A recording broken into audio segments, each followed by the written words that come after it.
Bismillahirrahmanirrahim. Assalamu alaikum, dear students. Today we are going with our lecture number 4. In the last lecture, what we have learned, we have discussed about algorithms, role of algorithms and features of algorithm. Afterwards, we have discussed about the criteria for measurement of efficiency of an algorithm, and we have done an algorithm for a problem. Today we are going with the more algorithm practice, and we will cover some topics about flowcharts. Taking a problem example from your book, that is problem number 9, to find the interest on an amount. For this problem, what we have to do? We have to develop an algorithm, and what actual we have to perform in this algorithm will find the amount of interest where the principal amount P, the rate is R and the time is T. बेटा इस problem example के अंदर आप देखें अगर तो सिर्फ एक स्टेटमेंट है to find the interest on an amount. अब फाइंड हमने क्या करना है? इंटरेस्ट. और किस पर फाइंड करना है? अमाउंट पर. अमाउंट हमारे पास वो प्रिंसिपल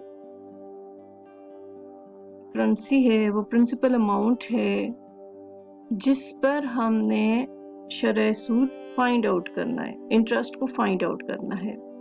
तो हमने पिछले लेक्चर्स में जो डिस्कस किया, प्रॉब्लम सॉल्विंग के अंदर हमें जब प्रॉब्लम स्टेटमेंट सामने आ जाती है तो उसको हमने कंप्लीटली स्टडी करना है, डीप स्टडी करना है, उसका एनालिसिस करना है कि उसके अंदर एक्चुअली हमने फाइंड आउट क्या करना है, हमारे पास गिवन डेटा क्या है और उस पर हमने कौन सा प्रोसेस लगाना है कि हमारे पास रिक्वायर्ड आउटपुट जनरेट हो सके. तो उसके लिहाज से ये आपके पास जो रिटन इंफॉर्मेशन है ये उसके एनालिसिस फेज का एक पॉइंट है जिसमें डेवलपर ने हमें बताया कि एल्गोरिदम जो है वो क्या करने जा रहा है, उसमें गिवन डेटा क्या है.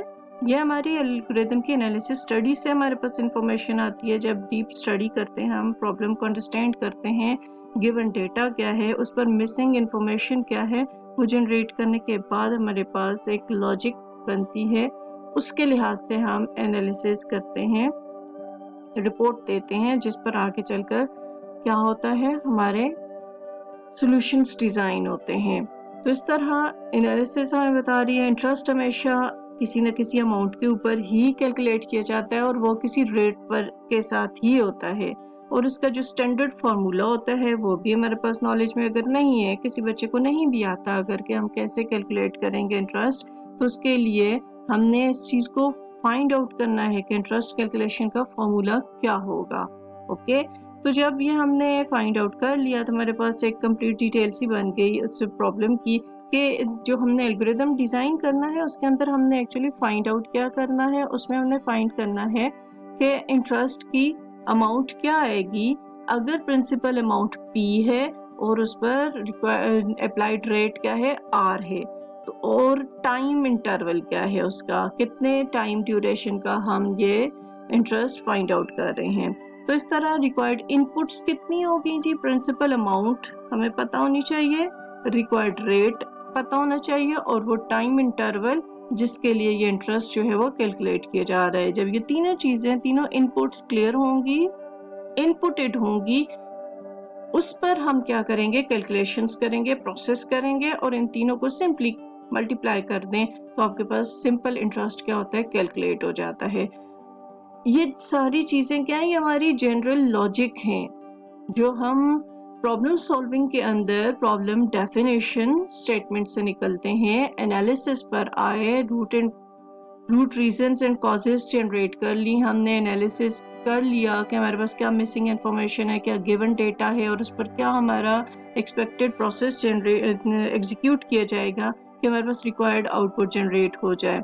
जब ये एनालिसिस कर लिया, हमारे पास इंफॉर्मेशंस आ गई हैं, हमने प्रपोज सॉल्यूशंस ले लिया कि ये सिंपल एक्सटेंडेड कैलकुलेशन फार्मूला है जिस पर हमारे पास ये इंटरेस्ट कैलकुलेट हो जाएगा।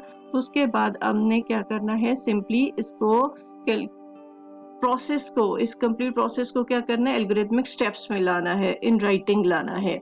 यानी अब आपकी जो लॉजिक बन चुकी है, एनालिसिस के फेज से निकलकर डिजाइन के फेज पर आते हुए हमने पहला सा फेज क्लियर कर लिया, लॉजिक बना ली। लॉजिक जो हमेशा बनती है वो रिटन फॉर्म में हो तो एल्गोरिथम कहलाती है, और डायग्रामेटिक रिप्रेजेंटेशन में जब चली जाती है तो वो फ्लो चार्ट्स कहलाती है। तो ओवरऑल इस लेक्चर के अंदर आज हम क्या कर रहे हैं, हम प्रॉब्लम सॉल्विंग के डिजाइन फेज पर लॉजिकल स्टेज पर हैं हम। ओके, तो लॉजिकल स्टेज के अंदर लॉजिक डिजाइन हम जनरेट कर रहे हैं, जिसमें पहला डिजाइन होता है एल्गोरिथम का, जो इन राइटिंग होता है, रिटर्न होता है। ओके, तो ये आपके सामने दिया हुआ प्रॉब्लम जो है उसके 4 स्टेप्स के अंदर जो एल्गोरिथम लिखा हुआ है, इसमें पहला स्टेप क्या है, read PRT, that is principal amount, rate of interest और टाइम। ये तीनों इनपुट्स आपने ले ली, साथ आपको बताया भी गया है, ये फिगर आपको बता रही होगी कि इस स्टेप में क्या हो रहा है, हमारे पास इनपुट हो रहा है। स्टेप 2 के ऊपर क्या करते हैं हम जी, अब प्रोसेस की तरफ आगे, इनपुट आ चुका है, इन तीनों को मल्टीप्लाई कीजिए और आपके पास जो मल्टीप्लिकेशन का प्रोडक्ट आता है वो आपका इंटरेस्ट है, जो कि क्या है, आउटपुट है, जो कि आपके इस प्रोसेस का क्या है, आउटपुट है। तो अब इस आउटपुट को हम सिंपली क्या करेंगे, डिस्प्ले करवा लेंगे। डिस्प्ले करवाने के लिए हमने राइट को यूज किया और स्टेप 4 के अंदर क्या है, आपका प्रोग्राम एग्जिट कर जाएगा। तो ओवरऑल इस सारे एल्गोरिथम के अंदर आप देखें तो हमने कुछ सीडो कोड्स लिखा।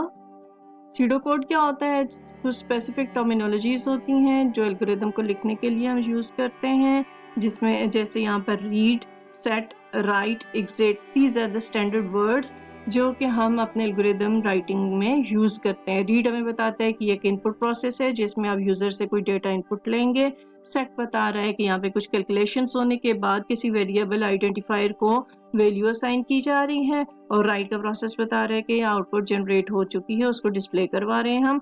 और स्टेप 4 एग्जिट बता रहे हैं, यहाँ पर आपका प्रोग्राम क्या हो जाएगा, वाइंड अप हो जाएगा, कंप्लीट हो जाएगा। होपफुली कि यहाँ तक इस डिस्क्रिप्शन से हमें ये क्लियर हो गया कि एक सिंपल एल्गोरिथम के अंदर जहाँ पर हमारे पास इनपुट, प्रोसेस और आउटपुट क्लियर होता है तो किस तरह से काम करता है।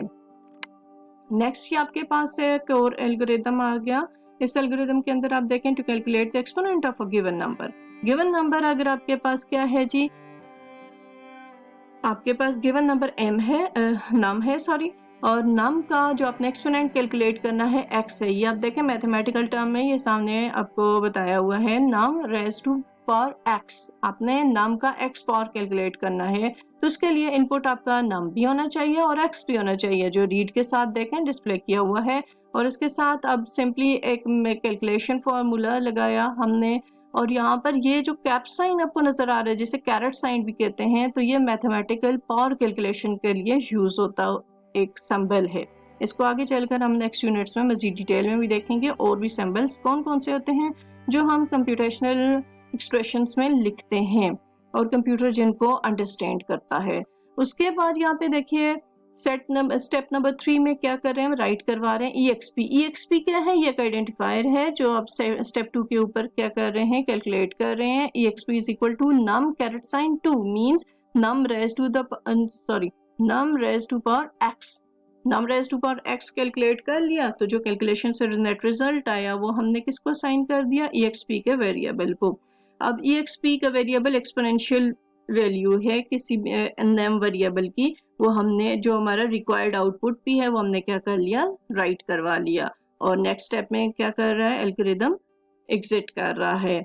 तो ओवरऑल इस प्रॉब्लम में हमने क्या किया, to calculate the exponent of a given number. Given number means के आपने कीबोर्ड से डेटा इनपुट लिया हुआ है और उसका एक्सपोनेंट भी इनपुट लिया हुआ है, तो तब ये कैलकुलेशंस इस लॉजिकल फ्लो आउट के अंदर परफॉर्म होंगी।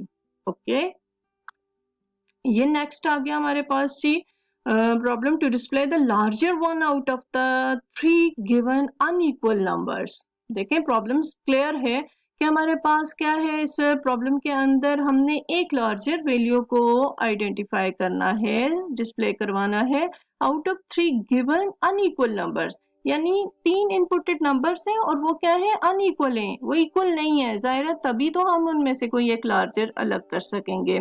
अब उसके बाद जी एल्गोरिदम वही बात बता रहे, गिवन 3 अनइक्वल नंबर्स। अब वो अनइक्वल नंबर्स कौन से होंगे, उनको हमने जब प्रोग्राम में लाना है, एल्गो में लाना है या फ्लो चार्ट में, हम उनके लिए आइडेंटिफायर्स यूज करते हैं जो उनको आइडेंटिफाई करते हैं प्रोग्राम के अंदर।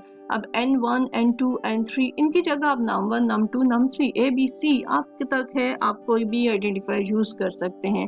This algorithm finds the largest के लिए देखें एक आइडेंटिफायर लार्ज का यूज कर लिया, नंबर आउट ऑफ 3 में से क्या करना है, हमने एक जो लार्जेस्ट नंबर होगा इन तीनों में से वो आपने आइडेंटिफाई करवाना है। तो सबसे पहला स्टेप क्या बना लॉजिकली, जाहिर है तीनों का हम इनपुट लेंगे, रीड N1, N2, N3 तीनों को इनपुट ले लिया। अब जब बात आती है कि आपने क्या करना है, तीनों में से एक को जो लार्ज है वो अलग करना है। तो 2 नंबर्स हैं, उनमें से हम कैसे दोनों में से किसी एक को कह सकते हैं बड़ा है दूसरा छोटा है, तो उसके लिए लॉजिकली हम कुछ कंपेयर करेंगे ना। तो आपको मैथमेटिकल फॉर्मूलाज में भी, मैथमेटिकल फील्ड के अंदर भी आपने कंपैरिजंस किए होंगे, तो कंपैरिजंस के लिए हम कौन से ऑपरेटर्स कुछ हम कर रहे हैं, कैलकुलेशंस कर रहे हैं ना कंपैरिजंस। तो कंपैरिजंस करने के लिए अब यहाँ पे देखें मैथमेटिक्स के अंदर भी यूज होते हैं ये ऑपरेटर्स, ये फंक्शंस, और कंप्यूटर्स के अंदर भी यूज होते हैं। ये कौन से हैं, कंपैरिजनल ऑपरेटर्स हैं। ऑपरेटर्स के बारे में बेटा हम डिटेल में स्टडी करेंगे यूनिट 3 के अंदर, बट ये यूनिट 1 है जिसमें आपको ओवरऑल एक इंट्रोडक्शन दिया जा रहा है कि अगले यूनिट्स के अंदर जो आगे आपने काम करने हैं उनके बारे में थोड़ी बहुत यहाँ पर क्या है, इंट्रोडक्शन है।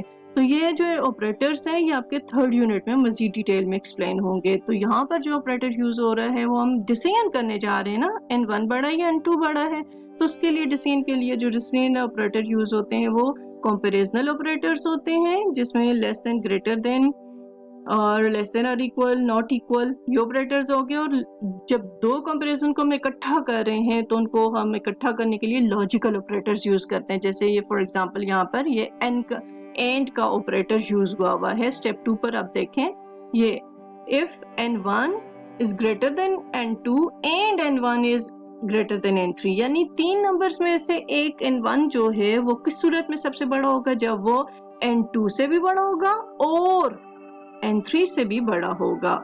यानी इसके बड़ा होने के लिए टर्म क्या है कि वो N1 से भी बड़ा हो और N3 से भी बड़ा हो। देन उसकी बेस पर क्या कर रहे हैं, हम लार्ज को N1 की वैल्यू असाइन कर रहे हैं। यानी ये लार्ज को N1 की वैल्यू किस बेस पर मिलेगी, किस कंडीशन पर मिलेगी, ये इफ की कंडीशन ट्रू हुई तो, यानी if N1 greater than N2 हुआ और N1 ग्रेटर देन N3 हुआ, तब जाकर then set large is equal to N1, तब ये डिसीजन परफॉर्म हो सकेगा कि अगर आपकी कंडीशंस जो N1 और N2 की हैं, N1 ग्रेटर हुआ N2 से भी और 3 से भी, तब जाकर लार्ज वन को N1 की वैल्यू मिलेगी। अदरवाइज क्या होगा, अगर ऐसा ना हो कि N1 की वैल्यू जो है वो दोनों से बड़ी नहीं है, देन हम क्या करेंगे जी, N2 को कंपेयर करेंगे। एल्स इफ, ये एक और स्टेटमेंट आ रही है यहाँ पर, एक और रिजर्व वर्ड आ रहा है, इसको भी हम अगले यूनिट 4 में मजीद डिटेल में पढ़ेंगे कि अगर आपकी पहली मेन कंडीशन ट्रू नहीं हो रही जो इफ के साथ ये दी हुई है, N1 बड़ा नहीं आ रहा, देन आप N2 को चेक करें, N2 is greater than N3, then अगर ये कंडीशन ट्रू है तो सेट कर दो जी लार्ज को N2 की वैल्यू दे दो। उसके बाद अगर ऐसा भी नहीं है, N2 भी N3 से बड़ा नहीं आ रहा, तो लॉजिकली क्या होगा, फिर लास्ट स्टेप में हमने लार्ज को N3 की वैल्यू दे देनी है कि जाहिर है ना N1 बड़ा आ रहा है ना N2 बड़ा आ रहा है, तो फिर तीसरा कौन सा रह गया, N3 रह गया, वही सबसे बड़ा होगा। तो यहाँ पर जब ये स्टेटमेंट एक दफा कंप्लीट हो गई तो अब आपका प्रोग्राम क्या हो जाएगा जी, आपको बता देगा लार्ज अलग हो चुका है और उसको राइट करके प्रोग्राम एग्जिट कर जाएगा। ये साथ आपके ये डिफरेंट सिंबल्स आपको बता रहे होंगे। पहला स्टेप आपका इनपुट का है, उसके बाद सेकंड स्टेप में डिसीजन हो रहा है, डिसीजन की बेस पे प्रोसेस हो रहा है, प्रोसेस के बाद हमारे पास आउटपुट जनरेट हुआ और जनरेट होने के बाद अब आपका प्रोग्राम एग्जिट कर जाएगा। नेक्स्ट इसके हमारा लेक्चर जो है वो हम नेक्स्ट वीडियो में कंटिन्यू करते हैं। Okay, thank you.